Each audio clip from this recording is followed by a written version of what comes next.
ఆపండ్రా, ఆపండి. ఏ మేడం ఆపో, చెప్తే వినపట్టం లేదా?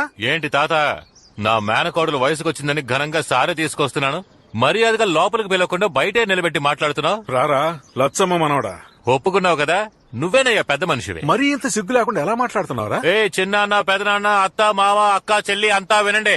రావడం నా హక్కు. మన కులం వాడు దేన్నైనా వదులుకుంటాడు, కానీ